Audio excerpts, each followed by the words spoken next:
Hey everyone! Well, in this video I'll be going over steering. I've received several requests that people want to understand what happens when you turn your wheel. How does it actually turn the angle of the tires? And so that's what I'm going to be going over in this video. I'm going to go over the rack and pinion version of steering. There are other types of steering, such as the recirculating ball steering, and there's also electric power steering, which can be added to that. But for this video I'm going to be going over rack and pinion. It's a fairly common steering mechanism, and it's pretty simple to explain how the power steering works, which is another thing I'm going to go into. So for the first part, just look at this picture here. Ignore all of that. That's the power steering, and I'll go over that. So basically, you've got your steering wheel here. Now this is an exact replica of a 99 Integra steering wheel. I spent a lot of time drawing that. Very good design. Actually, it is a really good design because they don't make steering wheels now where you can put your hand on the bottom.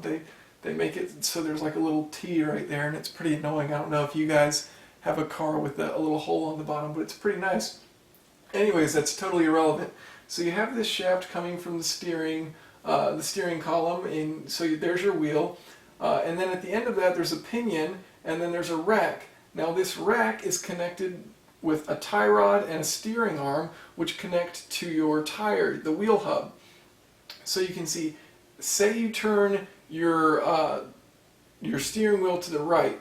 So we're going to turn that to the right. That's if you're facing this direction towards the camera. So you turn that to the right. That's going to turn this pinion to the right, which is going to force this rack to go to the right, which is going to force that tire to turn clockwise. So if you turn like this, that tire is going to go like that and turn with you. So that's how a basic rack and pinion works. It's a very simple device and it works well.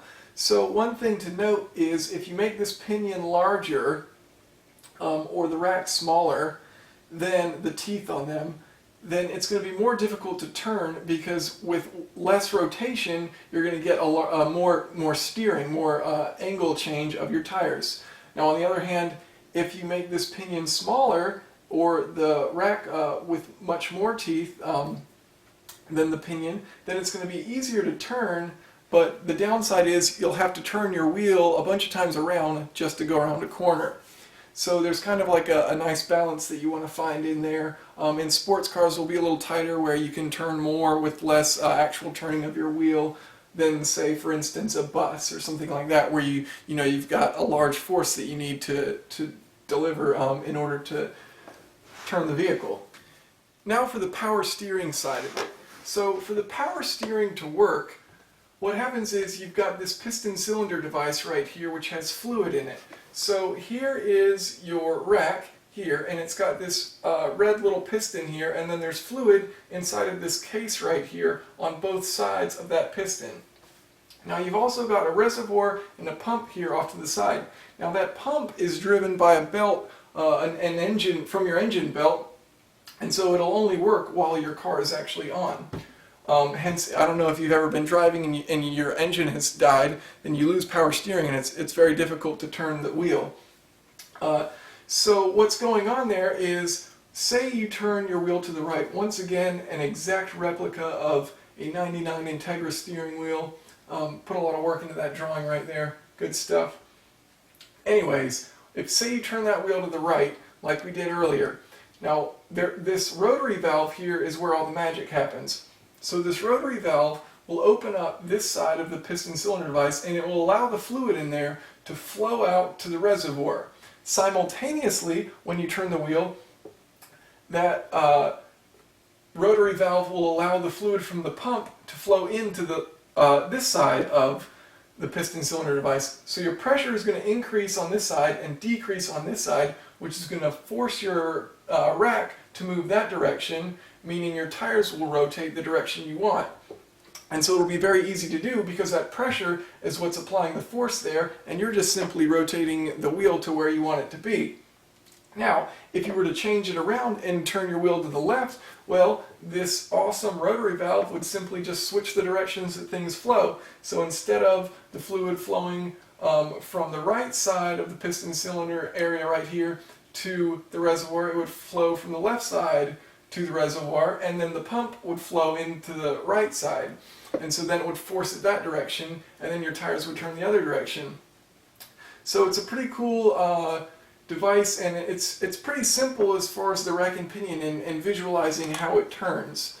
And so I'll try and find an example, and I'll attach that to the end of this video of a real-world scenario.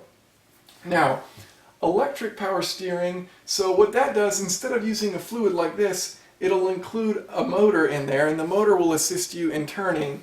And there's also, as I mentioned, a recirculating ball type of steering, so if you want to look into that, that's another option out there. But for this video, I just went over the standard rack and pinion steering. So here we have the steering rack on a Dodge Dakota. You can see the steering wheel input comes in here, and it'll pass along down this shaft. So this is where your pinion's going to be, and your pinion is connected to this rack, which is inside this tubing here. And then each of these tubes, one will lead to the reservoir and one will lead to the pump for the power steering. And so then that, if we follow this along, you can see gets passed to the outside tires. So that's connecting right here to the front of this tire here for turning. So very simple setup. You just turn the steering wheel, it turns that shaft right there, which turns on the rack right here, which pushes your tires in either direction.